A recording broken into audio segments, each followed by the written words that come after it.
Meu muito boa noite. Mais uma vez eu queria agradecer à Liga de Clínica Médica da Faculdade de Medicina da UFAL pelo convite para participar dessa conversa, desse bate-papo sobre antibiótico. E hoje o tema selecionado para a gente conversar são as quinolonas. Vamos fazer um breve histórico sobre as quinolonas. A primeira droga a ser sintetizada, e aqui a gente fala síntese porque são quimioterápicos, a gente chama comumente de antibiótico, mas uma pequena diferença, essas drogas não são obtidas de maneira natural, elas são sintetizadas, e o primeiro deles foi o ácido nalidíxico, e a sua descoberta se deu meio que por acaso, de forma meio que tanto quanto acidental.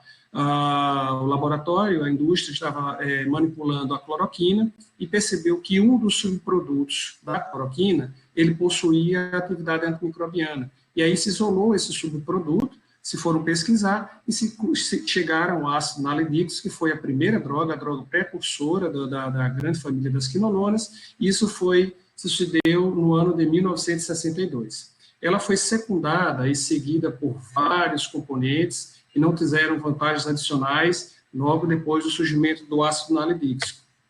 Isso começou a mudar na década de 80, quando surgiram novos componentes que tiveram vantagens adicionais, principalmente no que se refere a um melhor perfil farmacocinético e uma ampliação no espectro antimicrobiano dessas drogas. Essa estrutura química, a estrutura básica de toda a quinolona é o anel quinolina, é a estrutura que dá identidade a todo o grupo.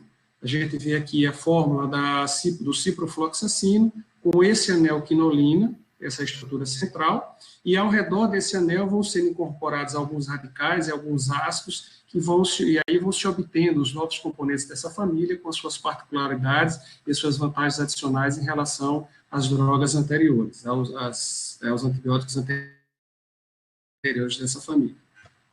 Quando a gente tem uma família com vários componentes, uma família grande, normalmente, até para você agrupar esses antimicrobianos, esses quimioterápicos, dentro de particularidades que sejam comuns a cada um dos seus antibióticos, a gente procura classificar em gerações, em família.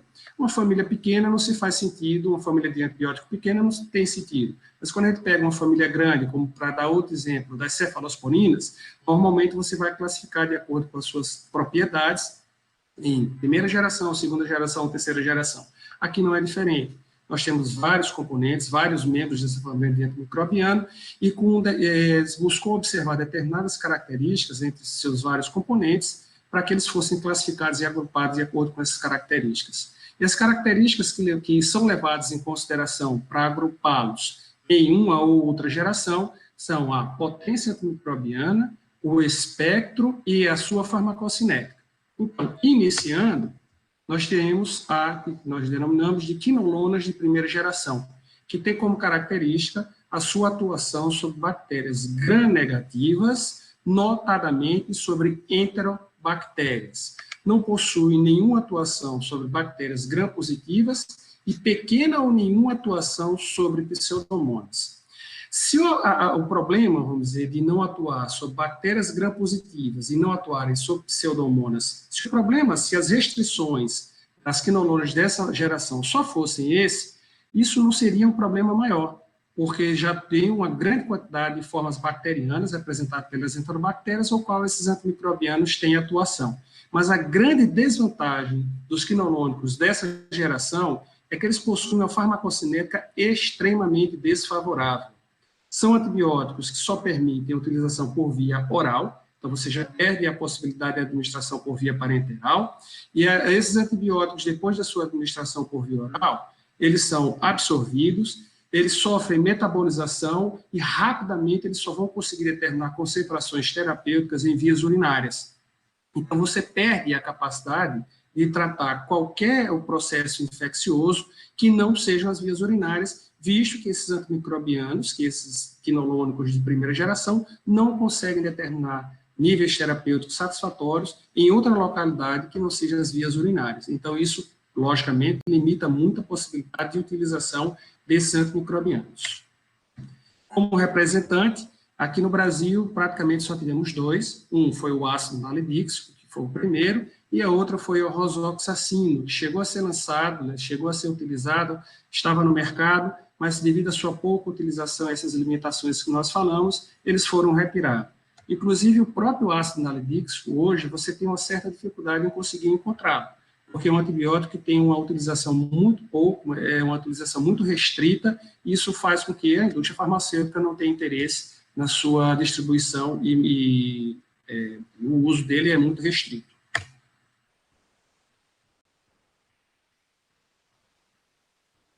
Nada, vamos lá. Passamos agora para os quinológicos de segunda geração.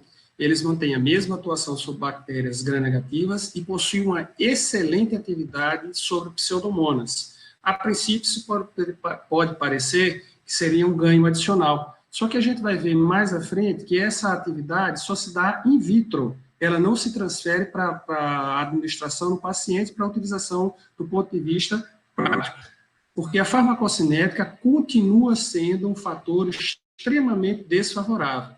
São antimicrobianos que continuam tendo muito pouca solubilidade em água, o que só permite a sua utilização por via oral. Daquilo que se administra por via oral, somente 30% a 40% é absorvido. Então, se perde, entre aspas, permanece na luz do intestino, em torno de 60% a 70%.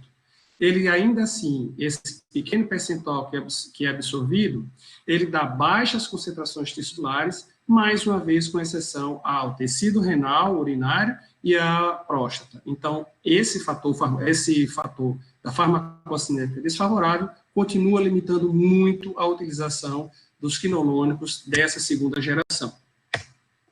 Temos como representantes o ácido pipemídico e o norfloxacino. A partir do norfloxacino, com o incremento, com a inclusão na sua formulação desse átomo de flúor, a gente pode classificar os quinolônicos como sendo quinolônicos desfluorados, que seriam os quinolônicos de ácido pipemídico para trás, e os quinolônicos fluorados, que seriam da norfloxacino para frente. Particularmente, eu não gosto muito dessa classificação, porque você vai incluir no mesmo patamar, digamos assim, no mesmo saco, antibióticos como o norfloxacino, que tem um comportamento que a gente viu limitante para sua utilização, no mesmo patamar de antibióticos como o levofloxacino, que também é um quinolônico fluorado, mas que não tem as desvantagens farmacocinéticas que o norfloxacino apresenta. Passemos agora para os quinolônicos de terceira geração.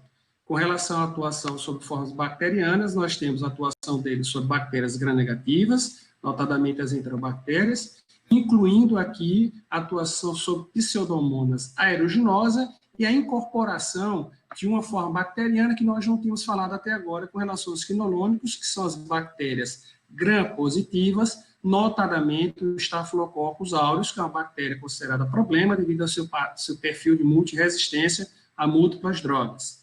Passa a ter atividade ainda sobre micobactérios, particularmente as micobactérias atípicas, fica fora do espectro de atuação desses quinolônicos de terceira geração, o Streptococcus, o pneumococo, de maneira geral, e todas as bactérias anaeróbias.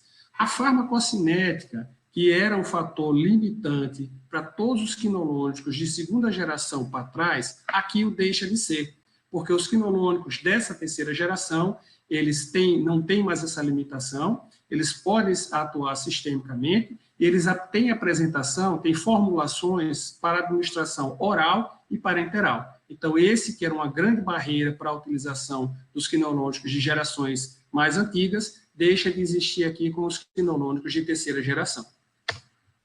No Brasil, os principais quinolônicos de terceira geração que foram lançados foram a ofloxacina, o lomefloxacino, o perfloxacino e, certamente, desses quatro aqui, o que é mais utilizado e mais conhecido, que é a ciprofloxacino, que é dos quinolônicos de terceira geração, é o mais lembrado e o mais utilizado.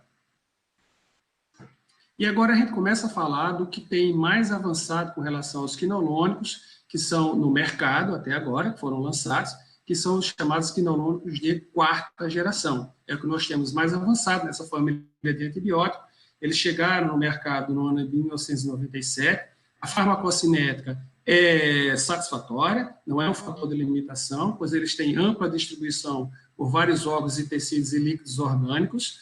Todas as formas bacterianas que nós já citamos, que os quinolonicos anteriores têm atuação, eles continuam tendo atuação, e você acresce ainda mais uma atividade sobre Klebsiella pneumoniae, notadamente aquelas com padrão estendido de produção de beta-lactamase, e as Klebsiella com produção de carbapenemase.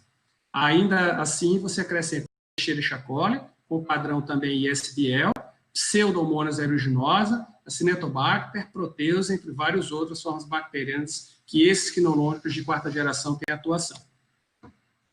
O Streptococcus, que não tinha, dos quinolonicos anteriores, não tinha atuação, hoje de quarta geração passam a atuar, incluindo-se aí o pneumococo com perfil de multiresistência.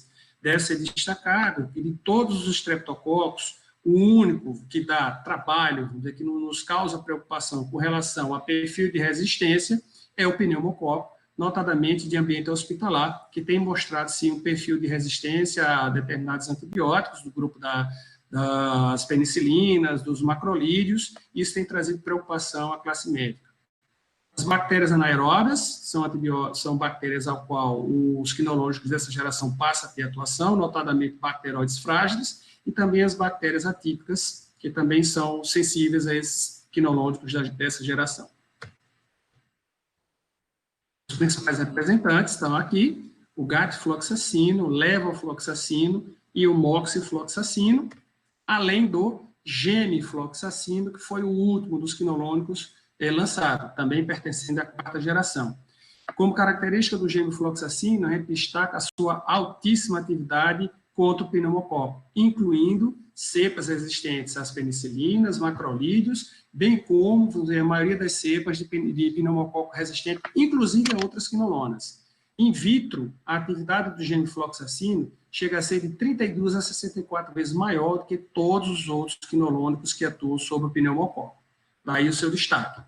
Ele atua também ainda sobre Legionella pneumófila, Klebsiella pneumoniae e Haemophilus influenza. Exibe atividade ainda contra uma grama de micro-organismos gram-negativos, causadores de infecções graves, com destaque para Escherichia coli, Pseudomonas aeruginosa, Acinetobacter e Proteus vulgaris, entre outros. E estudos realizados in vitro evidenciou-se o potencial do gemifloxacino para o tratamento da Neisseria gonorreia, da uretrite gonocócica, que vem sendo um problema também pelo desenvolvimento de resistência dessa bactéria às drogas empregadas até usualmente. Falamos agora do mecanismo de ação dos quinolonicos. São antibióticos bactericidas e eles atuam especificamente sobre o processo de replicação do material genético. Eles inibem a atividade de duas enzimas, as chamadas enzimas das topoisomerases, que são enzimas essenciais à sobrevivência bacteriana. Então, particularmente, eles atuam sobre duas enzimas. A primeira seria a topoisomerase 2, também chamada de DNA girase, e a topoisomerase 4.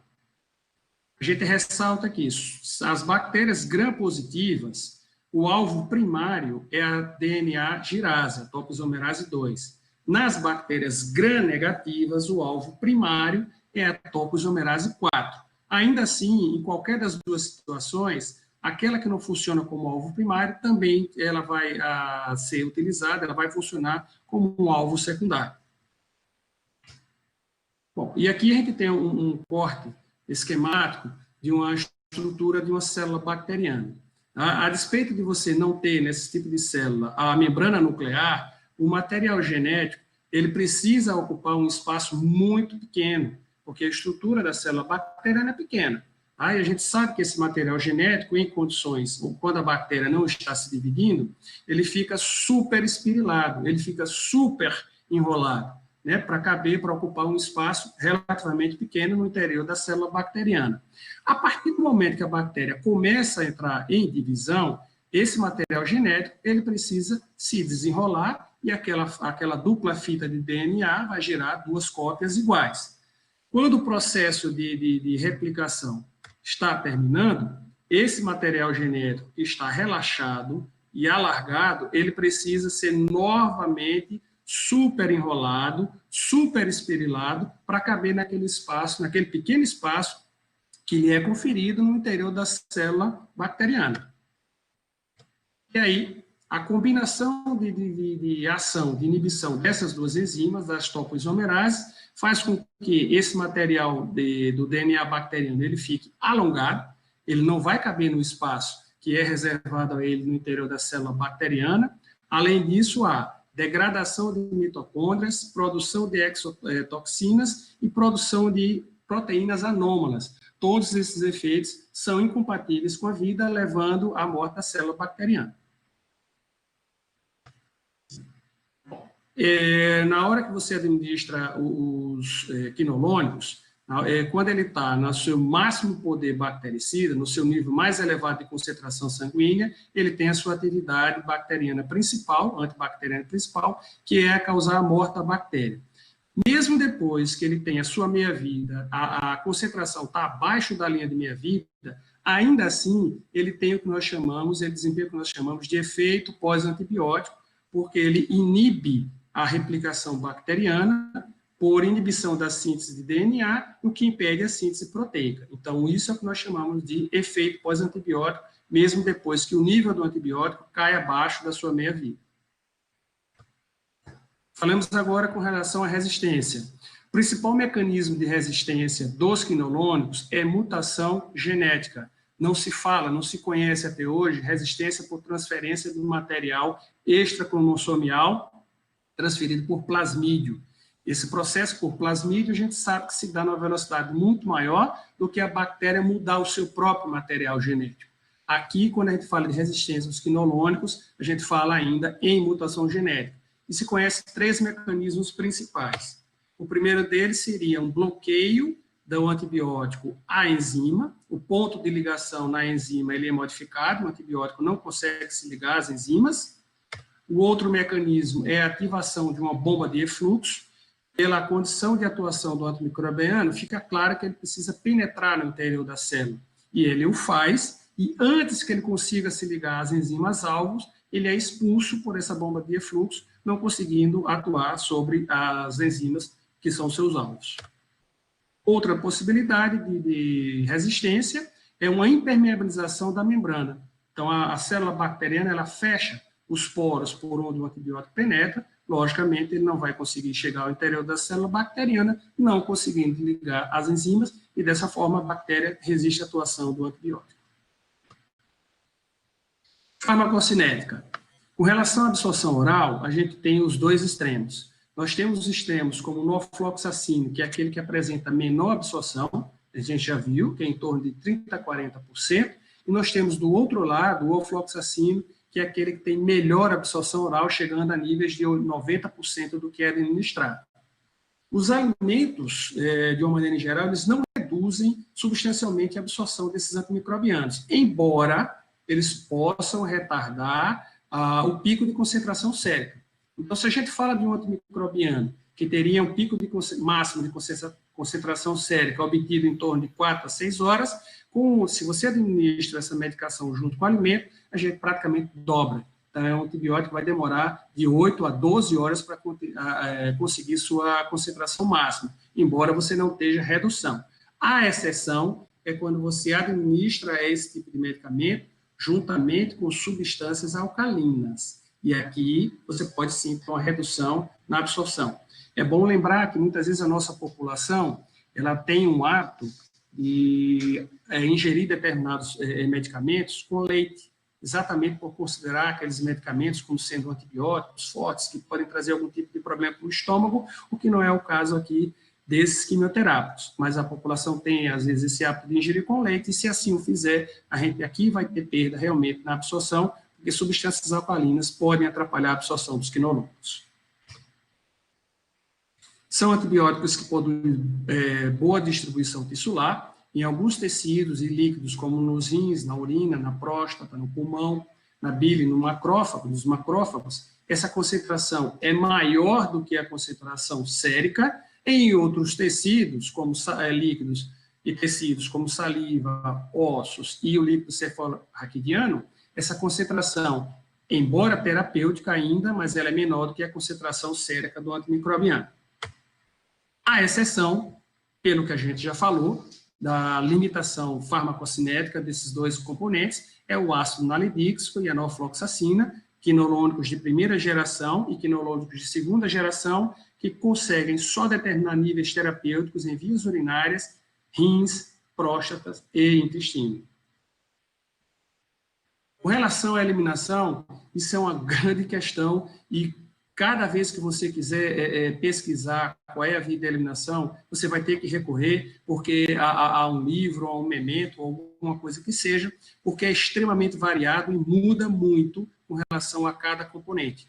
Aqui é diferente da maioria dos antibióticos, onde você tem uma família de antibióticos, a maior parte deles vão ter o mesmo processo de eliminação, seja ele renal, seja ele hepatobiliar. Aqui vai variar muito de um componente para o outro. Então, é de boa conduta que a gente faça uma verificação, quando tiver dúvida, para saber especificamente aquele componente que eu estou usando, qual é a sua via de eliminação principal, porque isso vai ter importância se eu estou diante de um antibiótico que tem eliminação renal, e um paciente portador de insuficiência renal, ou se eu estou diante de um paciente que tem comprometimento hepático e aquele antibiótico em questão tem eliminação hepatobiliar. Então, eu preciso conhecer isso.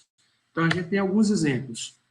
Alguns, como o ofloxacino, genifloxacino, têm eliminação primordialmente renal. E a ciprofloxacino, que também tem eliminação preferencialmente renal, mas cerca de 10 a 15% desse antibiótico sofre eliminação transintestinal. Ou seja, o enterócito, ele secreta, certo, o antibiótico, o quimioterápico, para dentro da luz intestinal e aí ele passa a ter eliminação biliar fecal. Outros antibióticos têm eliminação hepatobiliar, como o perfloxacino e ácido nalidíxico, e alguns outros componentes sofrem eliminação mista, tanto renal como hepatobiliar, e aí é importante que a gente faça a revisão e a consulta, dependendo do tipo de antimicrobiano que a gente for usar dessa família. Os efeitos colaterais, eles variam de leve a alguns extremamente graves. Em média, esses efeitos adversos, eles ocorrem de 10 a 15% dos pacientes que fazem uso de quinolonicos. Então, tem os efeitos considerados mais leves, como aqueles efeitos sobre o trato gastrointestinal, com náuseas, vômitos, desconforto gástrico, diarreia, e a diarreia aqui a gente lembra que não é por fator irritativo. A diarreia aqui, na maioria das vezes, é por supressão da flora coli, normal, substituída por uma flora patógena não responsiva ao antibiótico, já que todos os quinolonicos atuam sobre enterobactérias. E algumas situações têm um potencial de gravidade muito maior, como essa possibilidade aqui de o desenvolvimento da chamada colite pseudomembranosa, onde você tem a supressão da flora coli normal e é substituída por uma flora composta, aqui no caso, pelo Clostridium difficile, que vai causar esse quadro de diarreia grave. Muitas vezes se faz necessário a retirada do antibiótico inicial e a introdução de outro antibiótico para que possa combater essa situação e a flora intestinal ser restituída. Sobre a pele, são antibióticos que podem causar exantema, prurido, rasgo cutâneo e fototoxicidade. Sistema nervoso central, possibilidade de tonturas, cefaleia, sonolência, confusão mental, raramente convulsões. Esses efeitos adversos sobre o sistema nervoso central, eles vão ser observados quando o paciente faz uso de altas doses e principalmente nos extremos de idade. Não é muito comum nos pacientes de idade mediana. Pode ter atuação sobre os nervos periféricos, ele pode causar neuropatia periférica, dor, parestesia, fraqueza. E aqui a coisa começa a ficar um pouco mais complicada, porque um dos efeitos colaterais possíveis, e que de um potencial de gravidade bem maior, fica claro, é que alguns desses quinolonicos têm a capacidade arritmogênica. Alguns deles podem causar arritmia. Então, se eu tenho um paciente que tem uma história prévia de arritmia, eu tenho que ter muito cuidado na hora de fazer a administração desse antimicrobiano. Notadamente, quando eu estou falando do moxifloxacino, porque ele pode causar um alargamento do intervalo QT, certo? Causando o que nós chamamos de, assim, de torsade points. E eu tenho que ter um cuidado muito maior na hora que eu for usar esse antimicrobiano associado com outros antimicrobianos que também têm essa capacidade. Por exemplo, os macrolídeos, notadamente a azitromicina. Ela pode também causar essa mesma situação de arritmia, e aí a gente tem que ter algum cuidado com relação a essas associações. Pode ser causador de distúrbios glicêmicos, tanto para hiperglicemia como para hipoglicemia, e esses efeitos foram associados ao gatofloxacino, tanto que esse antibiótico ele foi retirado de administração oral aqui no Brasil. A gente só tem ele sob forma de apresentação para uso tópico, sob forma de colírio. Não se usa mais gatofloxacino, ou via oral, sistêmico, por conta desses efeitos de distúrbios glicêmicos que ele pode causar. Só que quando a gente fala de efeitos adversos com relação aos quinolonicos, o mais frequente, o que a gente lembra mais, são os efeitos desses quinolonicos, a possibilidade de efeitos desses quinolonicos sobre as articulações. Então, são indivíduos que podem apresentar artralgia, edema articular, até erosão articular e tendinite. Esses efeitos adversos já foram, durante algum tempo, um fator excludente na utilização de quinolonicos em pacientes de menor idade, em crianças. Eu diria que, hoje em dia, ele não é mais um fator excludente, ele é um fator limitante. Você não vai usar em situações que não sejam de extrema gravidade um quinolonico num paciente numa criança. Mas se aquilo for fazer a diferença entre o paciente ficar vivo ou ter um desfecho desfavorável para o seu processo, é uma droga que pode ser usada. Tá? Particularmente quando a gente fala de tendinite, não se sabe exatamente por quê, mas o efeito, eles ocorrem principalmente sobre o tendão de Aquiles. Isso ocorre com muito mais frequência nos indivíduos idosos, nos homens idosos, obesos e aqueles que fazem uso prolongado de corticosteroides.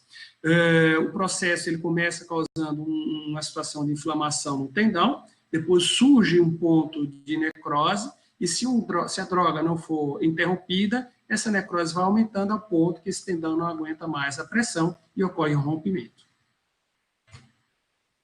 Ei, você estudante, já está sabendo da novidade? O Jaleco está de cara nova. A plataforma foi totalmente reformulada e está com um visual mais intuitivo e moderno. Com a página inicial mais organizada, você agora pode buscar por um assunto rapidamente e acessar o conteúdo por disciplinas, cursos, categorias, sistemas e vídeos, de forma simples e intuitiva. Também é possível continuar as videoaulas de onde parou e acompanhar melhor a produtividade dos seus estudos com um painel inteligente que contabiliza o conteúdo que você estudou. Além disso, o novo Jaleco tem o espaço Sala de Aula, para você fazer anotações em um caderno digital e acessar com mais facilidades os materiais extras, como os mapas mentais, resumos e e-books. Jaleco, a melhor plataforma para o estudante de medicina. Oferece agora uma experiência única para o seu estudo. Passemos agora para as indicações clínicas. Então, sempre lembrados, são antibióticos sempre lembrados para o trato de infecções no trato genito-urinário. Então, quando nós nos referimos a quinolonas de primeira geração, elas ainda teriam indicação para tratamento de infecções do trato urinário baixa, não complicada. São aquelas cistites leves, se não houver recorrência, você pode lançar mão de um quimioterápico desse, em períodos de tratamento que vão aproximadamente aos 10 dias. Se você quiser usar um quinolonico de primeira geração, infecção do trato urinário alta, o protocolo recomenda que você faça, primeiro, uma cultura para você identificar o seu agente etiológico e um teste de sensibilidade para saber se esse agente etiológico responde ou não aos quinolonicos de primeira geração. Então, a situação já começa a mostrar-se um pouco mais complicada. E, normalmente, o prescritor ele não vai se dar o trabalho para pedir um exame e aguardar o resultado do exame, que a gente sabe que não sai com tanta rapidez quanto a gente quer. Então, normalmente, se você está diante de um paciente que faz uma pielonefrite, você não vai lançar mão de uma quinolona de primeira geração e você já parte para outros quinolonicos da própria família de gerações mais novas. As quinolonas floradas, na maioria das vezes, elas dão bons resultados no tratamento das infecções de trato urinário baixas não complicadas. até porque a gente vê que o principal agente causador é a Escherichia coli, e responde por 60% dos quadros de cistite não complicado, e que são, na maioria das vezes, nesses quadros não complicados, responsivos aos quinolonicos fluorados.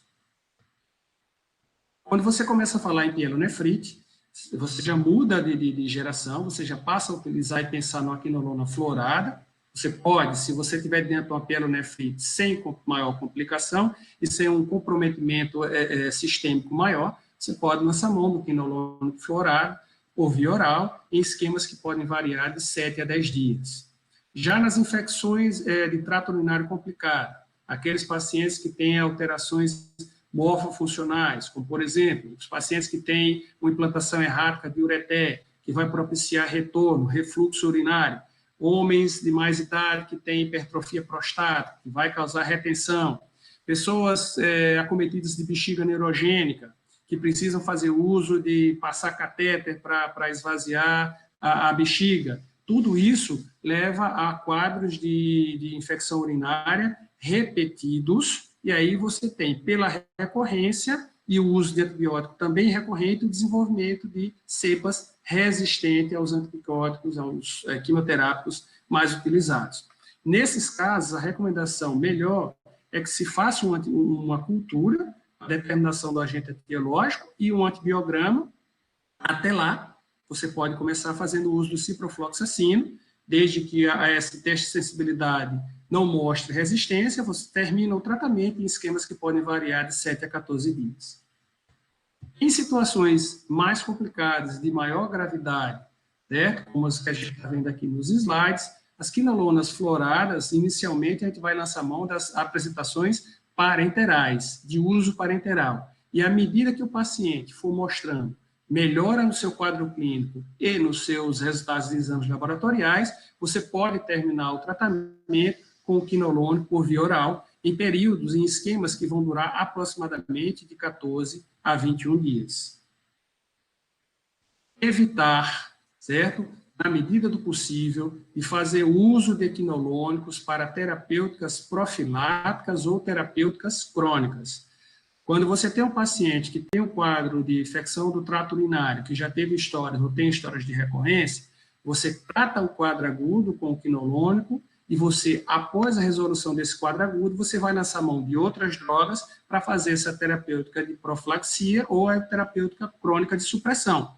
Normalmente, a gente vai lançar mão da sulfa ou a gente vai lançar mão de outra droga como a nitrofurantoína para fazer essa terapêutica profilática. Se você tiver uma reagudização, aí sim você suspende e volta a usar um quinolonico, mas evitar, na medida do possível, o uso desses quinolonicos em terapêuticas de profilaxia ou terapêuticas crônicas.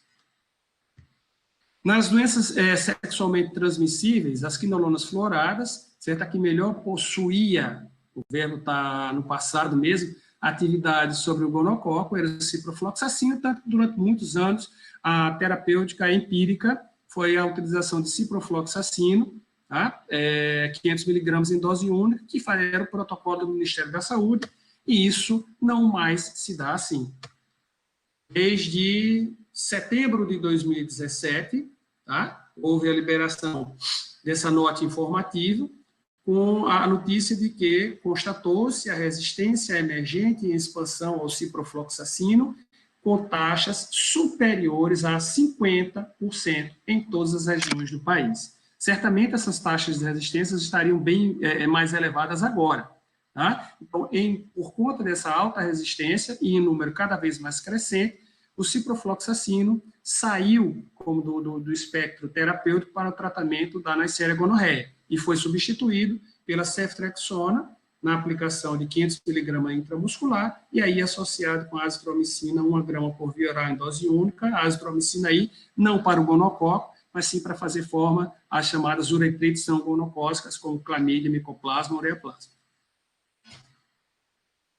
Clamídia trachomatis, ureaplasma urealítico, micoplasma hominis, o ofloxacino, ele pode servir como alternativa ao esquema de doxiciclina e azitromicina, que são as drogas ainda de escolha para tratamento dessas situações.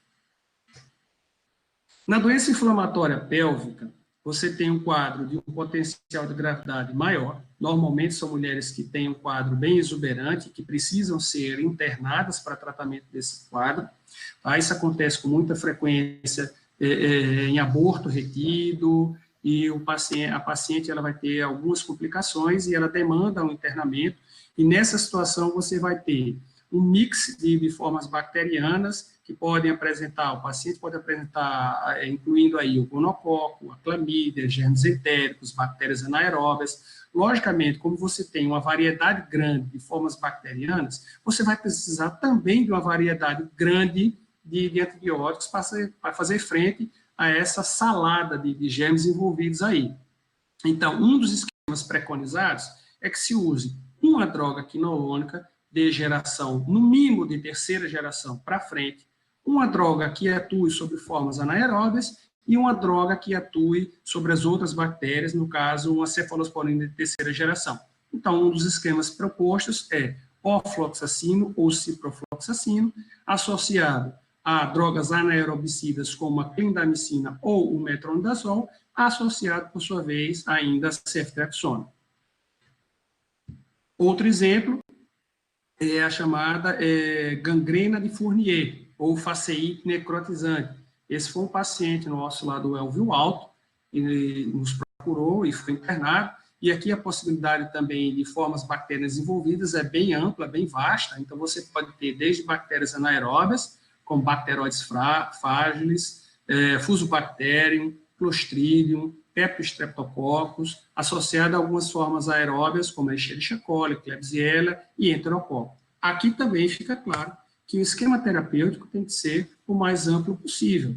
Então, você vai ter também um quinoloônico terceira ou quarta geração associado a um beta-lactam, e não estamos falando de qualquer beta-lactam, tem que ser de uma cefalosporina de terceira geração à frente, associado com drogas que atuem sobre bactérias anaeróbias, como metronidazol e clindamicina.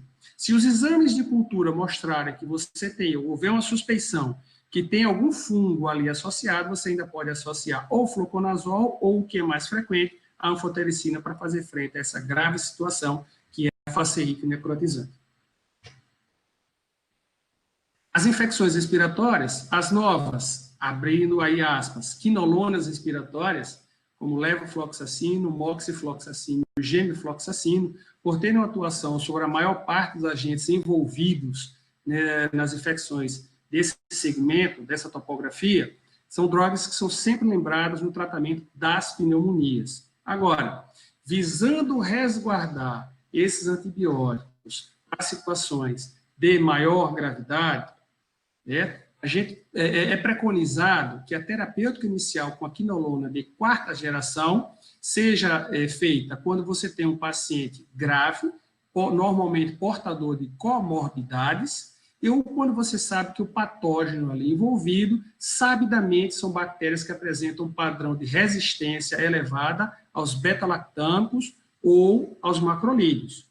Aqui a gente tem um exemplo. Esse foi um paciente também internado no Hospital Elvio Alto, que apresentava essa grande lesão aqui, com nível hidroaéreo, que nos sugere um abscesso pulmonar. E um dos principais agentes causadores de abscesso pulmonar é o Staphylococcus aureus. Então, pela gravidade da situação e pelo agente envolvido, se optou por fazer uso de uma quinolona de quarta geração. Outra possibilidade de infecções pulmonares que a gente pode lançar mão dessas drogas são as quinolonas respiratórias no tratamento da tuberculose, notadamente com perfil de resistência, ou quando existem as micobactérias atípicas envolvidas, a Mycobacterium avium. Isso está mais relacionado aos pacientes portadores e acometidos por imunodeficiência. Infecções gastrointestinais.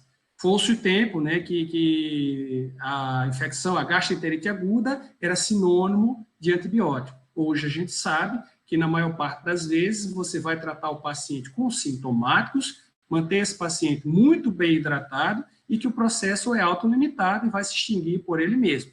Tá? Mas se houver necessidade, numa situação de maior gravidade, a gente sabe que a maioria das bactérias que compõem a flora intestinal são sensíveis às quinolonas. E a gente cita alguns exemplos, como a Shigella, Escherichia coli, Vibrio cholerae, Salmonella, Capilobacter.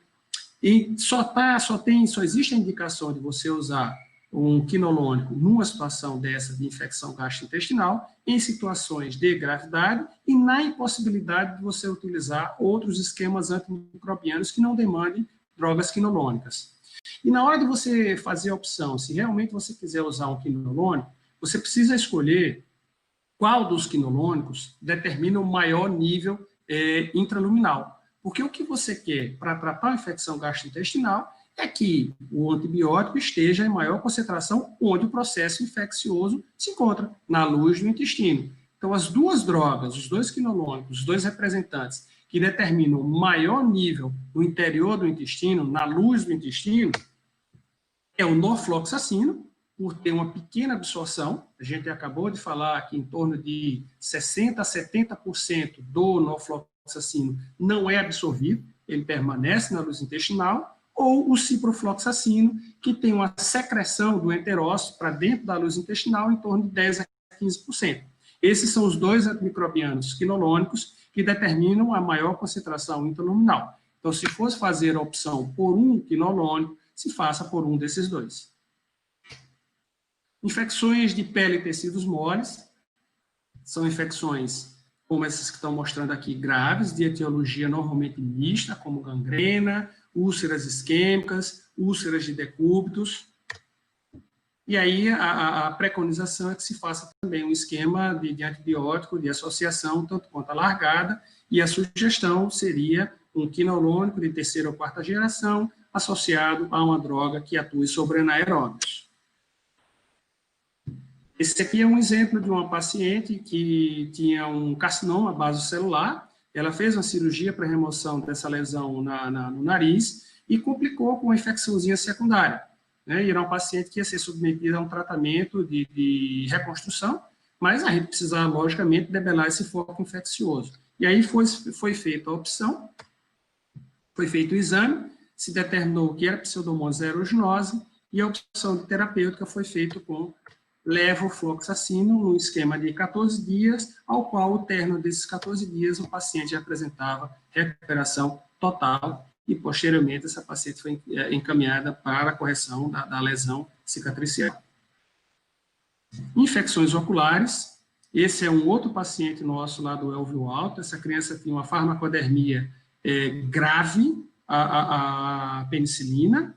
Ele fez uma síndrome de Stevens-Johnson, tá? E essa lesão ela se caracteriza pela farmacodermia e lesões, vamos dizer, graves, principalmente em regiões periorificiais. Essa criança tinha lesões pelo corpo todo, mas concentrada principalmente na cavidade oral, e ela tinha essa grave lesão na região periorbital, com uma conjuntivite bem severa, e aí a gente pode fazer nessas situações, e nós fizemos, certo? De algumas apresentações comerciais de quinoloônicos, que são encontrados sob a forma de colírios e pomadas oftálmicas, notadamente o ofloxacino, ciprofloxacino, gatfloxacino e levofloxacino. Especificamente, esse paciente ele fez uso de colírio à base de ciprofloxacino e a recuperação dele foi total. Infecção osteoarticular, né? Se estiver falando de artrite séptica, de osteomielite, a gente sabe que um dos principais agentes envolvidos é o Staphylococcus aureus. Então, a gente tem que escolher um antimicrobiano que tem atuação sobre o Staphylococcus aureus. Agora, outro fato que a gente precisa levar em consideração é se esse antimicrobiano tem uma boa concentração em tecido osteoarticular, que é um tecido de difícil localização para a maioria dos antimicrobianos. São poucos os antimicrobianos que a gente consegue listar que conseguem determinar níveis satisfatórios nesse tipo de tecido. Um desses antimicrobianos são os quinoloônicos, e aí você vai lançar mão de quinoloônicos de terceira e quarta geração, porque tem atuação, tem concentração e tem a possibilidade de atuação sobre o Staphylococcus aureus, em esquemas que vão demorar em torno de 4 a 6 semanas, às vezes esse esquema precisa ser estendido um tanto quanto mais. Outras indicações, as quinolonas fluoradas, elas são sempre lembradas para a utilização em situações de gravidade, geralmente em associação com outros antimicrobianos. Então, em situações que o paciente apresente septicemia, peritonite, meningite. Lembrando que aqui na meningite, como existe uma barreira que precisa ser ultrapassada, né, normalmente você tem que fazer a elevação da posologia, da mesma forma que ocorre com as penicilinas. Quando eu vou tratar um paciente com meningite com penicilina, eu preciso quase que dobrar ou quadruplicar a concentração desse antibiótico. E, logicamente, a gente vai dar preferência às formulações mais recentes. Posologia, a gente tem a posologia básica, que pode variar de acordo com o agente etiológico, a localização e gravidade do processo infeccioso, mas a gente costuma falar que o ácido nalidíxico, a posologia básica dele, varia de 30 a 50 miligramas por quilo dia, parcelado em 4 tomadas, né? Para a criança, só existe apresentação oral. Para o adulto, é uma dose fixa de 500 miligramas a cada 6 horas, também só por via oral. Norfloxacino não se usa em criança, de preferência, tá? Então, para adulto, essa posologia vai de 400 miligramas de 12 em 12 horas, só apresentação oral. O perfloxacino mantém a mesma posologia, 400 miligramas a cada 12 horas, também só tem apresentação oral. O ofloxacino, a posologia vai variar de 200 a 400 miligramas a cada 12 horas, e aqui nós já temos a apresentação oral e parenteral endovenosa. O ciprofloxacino, se eu for fazer a administração parenteral endovenosa, a posologia adotada é de 200 a 400 miligramas a cada 12 horas. Se eu for fazer por via oral, essa posologia vai variar de 250 a 750 miligramas a cada 12 horas. Levofloxacino, também tem a mesma posologia, de 250 a 700 miligramas diário, aqui é a administração única diária, apresentações para administração oral e parenteral endovenosa. O moxifloxacino, também administração oral e parenteral endovenosa, 400 miligramas diário. E o gemifloxacino, 320 miligramas, administração única diária, só com apresentação por via oral. E com isso, creio que não encerramos ainda.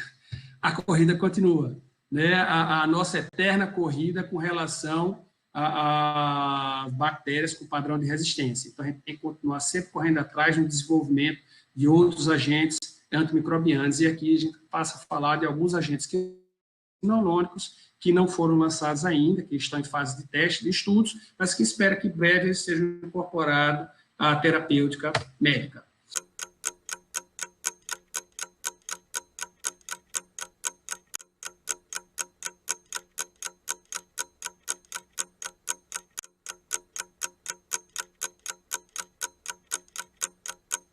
Então, quando a gente tem alguns antimicrobianos dessa classe e tem efeitos colaterais tóxicos, agora, o fator mais importante é o aumento do número de patógenos com perfil de resistência. Isso tem trazido muita preocupação e faz com que a pesquisa para o desenvolvimento de novos antimicrobianos, ela continue, tá? Isso são fatores que têm limitado o uso dos atuais fármacos dessa família das quinolonas, e aí a pesquisa continua em desenvolvimento.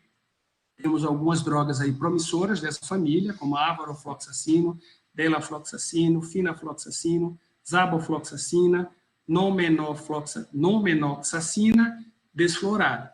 Então, verificou-se que esses agentes, eles têm um efeito antibacteriano melhorado, certo? As bactérias, mesmo com perfil de agentes patogênicos resistentes a ciprofloxacino, e têm demonstrado ser bem mais tolerados na administração oral e parenteral. Esses recursos vão torná-los em potencial agente antimicrobianos no futuro. Então, espera-se que essas drogas, que ainda estão em fase de pesquisa e lançamento, logo possam ser anexadas ao portfólio de drogas antimicrobianas que nós temos à disposição. E agora sim, com isso, a gente encerra agradecendo a participação, tá? E colocando à disposição para novas aulas.